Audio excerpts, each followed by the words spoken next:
जय हिंद एवरीवन। आज हम करने वाले हैं जीके जीएस एमपी पुलिस और अदर एग्जाम के प्रीवियस ईयर क्वेश्चन, जो कि आने वाले एग्जामों में बहुत हेल्पफुल होने वाले हैं। तो चलिए शुरू करते हैं। पहला क्वेश्चन है, कितने देश विश्व व्यापार संगठन के सदस्य हैं? तो अपना आंसर हो जाएगा 164। विश्व व्यापार संगठन की स्थापना 1 जनवरी 1995 को माराकेश समझौते के तहत हुई थी। वर्तमान में इसके 164 सदस्य देश हैं। इसका मुख्यालय जेनेवा, स्विट्जरलैंड में स्थित है। यह संगठन वैश्विक व्यापार नियमों को संचालन करता है। तो ये भी ध्यान में रखना है आपका कि इसका मुख्यालय कहाँ पे है और इसकी स्थापना कब हुई थी। क्वेश्चन नंबर 2 आता है, निम्नलिखित में से विश्व आनंद के संबंध में निम्नलिखित में से कौन सा कथन सही नहीं है? 2007 में उन्हें भारत के सर्वोच्च नागरिक पुरस्कार पद्म भूषण से सम्मानित किया गया था, जिससे वह पुरस्कार प्राप्त करने वाले पहले भारतीय खिलाड़ी बन गए थे। दूसरा, वह 1991 और 92 में भारत के सर्वोच्च खेल सम्मान राजीव गांधी खेल रत्न पुरस्कार प्राप्त करता भी थे। वह 1988 में भारत के पहले ग्रैंड मास्टर बने, या फिर 2014 में भारत रत्न प्राप्त करने वाले पहले खिलाड़ी बने। तो 2014 में जो है भारत रत्न मिला था वो सचिन तेंदुलकर को मिला था। तो अपना आंसर आ जाएगा डी। तो ये हो जाएगा यहाँ पे गलत। 2014 क्योंकि 2014 में जो है भारत रत्न प्राप्त करने वाले पहले खिलाड़ी जो है सचिन तेंदुलकर थे, ना कि विश्वनाथ आनंद। विश्वनाथ आनंद भारत के महान शतरंज खिलाड़ी हैं जो 1988 में भारत के पहले ग्रैंड मास्टर बने। उन्हें पहला राज्य खेल रत्न भी प्राप्त हुआ, ये भी आपको ध्यान में रखना है। और अब उसका नाम जो है बदल दिया गया है, अब मेजर ध्यानचंद खेल रत्न हो गया है। क्वेश्चन नंबर आता है 3, निम्नलिखित में से कौन सी मृदा निक्षालन की प्रक्रिया से बनती है?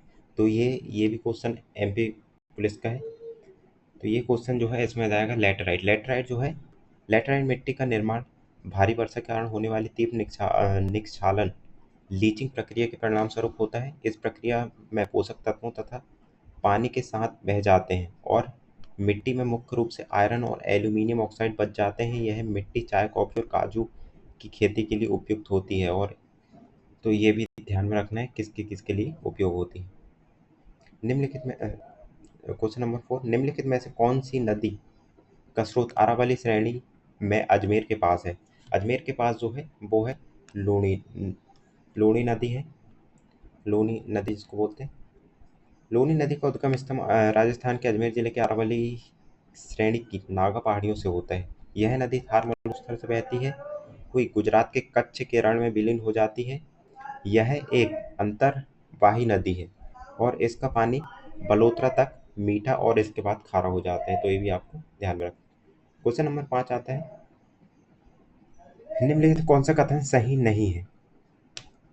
पहला ओलंपिक 1896 एथेंस में आयोजित किया गया था। सही है। नॉर्मन फ्रेजर जो है ओलंपिक खेलों में भाग लेने वाले पहले भारतीय थे। ये क्वेश्चन भी सही, ये भी सही है। 1900 में दूसरे ओलंपिक खेल में महिलाओं की भागीदारी शुरू हुई थी। ये भी सही है।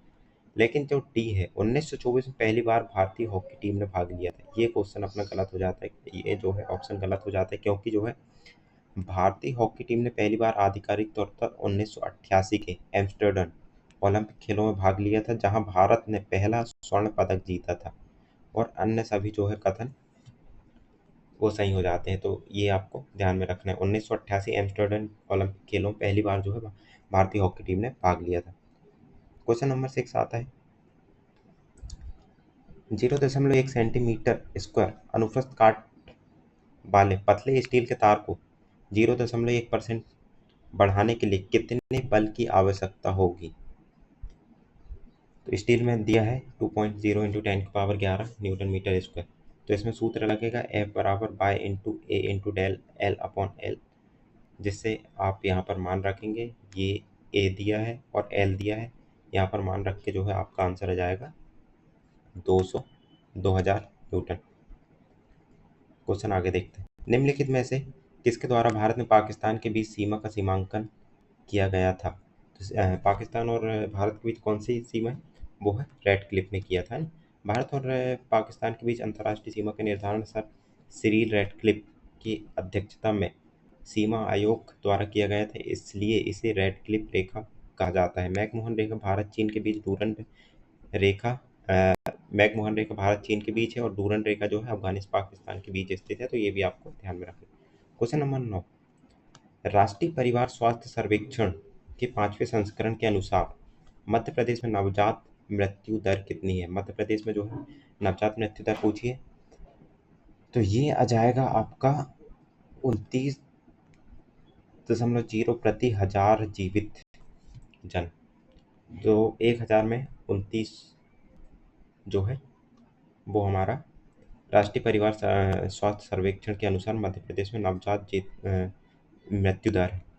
इसमें सुधार आया है और 29 जो है 1000 में से 29 जन्म हो गई हैं, जबकि NFHS4 में यह दर अधिक थी। क्वेश्चन नंबर आता है 9, सरहुल त्योहार बहुत इंपॉर्टेंट होने वाला है, बहुत से एग्जाम में पूछा जाता है। तो सरहुल त्योहार जो है झारखंड का त्योहार है। आंसर आ जाएगा ऑप्शन सी। सरहुल झारखंड क्षेत्र के जनजातीय समुदाय जैसे ओराव मुंड और हो जनजाति द्वारा मनाया जाने वाला एक प्रमुख सांस्कृतिक त्योहार है। यह नए साल की शुरुआत का प्रतीक है और इसमें साल के वृक्ष की पूजा होती है। तो ये भी आपको ध्यान में रखना है। बालाघाट जिले का छत्तीसगढ़ मैदानी कृषि जलवायु क्षेत्र किस फसल क्षेत्र को सम्मिलित करता है? तो ये करता है चावल को। मध्य प्रदेश के बालाघाट जिला और छत्तीसगढ़ के मैदानी कृषि जलवायु क्षेत्र के अंतर्गत आता है, जहां अत्यधिक वर्षा और अनुकूल मिट्टी के कारण मुख्य रूप से चावल धान की खेती पैडी जो है की जाती है। बालाघाट का चिन्नौर चावल अपने स्वाद के सुगंध के लिए जीआई टैग भी प्राप्त कर चुका है। तो ये भी ध्यान में रखना है। बालाघाट के कौन से चावल को जीआई टैग मिला है? वो मिला है चिन्नौर चावल को। क्वेश्चन नंबर 11, हरित क्रांति खालिस्तान से संबंधित है। हरित क्रांति जो है गेहूं उत्पादन से संबंधित है। तो हरित क्रांति जो की शुरुआत 1960 के दशक के उत्तरार्ध में हुई थी, इसके जनक MS स्वामीनाथन है। ये भी ध्यान में रखना है कौन इसके जनक है। इस क्रांति का मुख्य प्रभाव जो है फसलों विशेष रूप से गेहूं और चावल के उत्पादन में भारी वृद्धि के रूप में देखा गया था। और यहाँ पर जो है HYV हाई यील्ड वेराइटीज वाले बीजों का और आधुनिक तकनीक का उपयोग किया गया था। तो ये भी आपको ध्यान में रखना है। क्वेश्चन नंबर 12, किस राज्य ने अपनी राजधानी को उज्जैन से स्थानांतरित किया, जहां उन्होंने संस्कृत अध्ययन के लिए एक विश्वविद्यालय की स्थापना की थी? तो वो आ जाएगा भोजदेव। भोजदेव जो है उज्जैन से जो है धार स्थानांतरित। परमार वंश के महान राजा भोज ने अपनी राजधानी को उज्जैन से धार स्थानांतरित किया था। वे कला साहित्य और विज्ञान के महान संरक्षक। उन्होंने धार में एक प्रसिद्ध संस्कृत अध्ययन केंद्र और सरस्वती मंदिर भोजशाला की स्थापना की थी। तो ये भी आपको ध्यान में रखना है। क्वेश्चन नंबर 13, पुस्तक इट्स अ वंडरफुल लाइफ के लेखक कौन है? तो इसके लेखक हैं Ruskin Bond. It's a wonderful life it's a wonderful life roads of happiness पुस्तक के लेखक प्रसिद्ध भारतीय ब्रिटिश लेखक रस्किन बॉन्ड हैं। इस पुस्तक में उन्होंने अपने जीवन के अनुभव और छोटी छोटी चीज़ों में खुशियाँ ढूंढने के विचार को साझा किया है। तो ये भी आपको ध्यान में रखना है।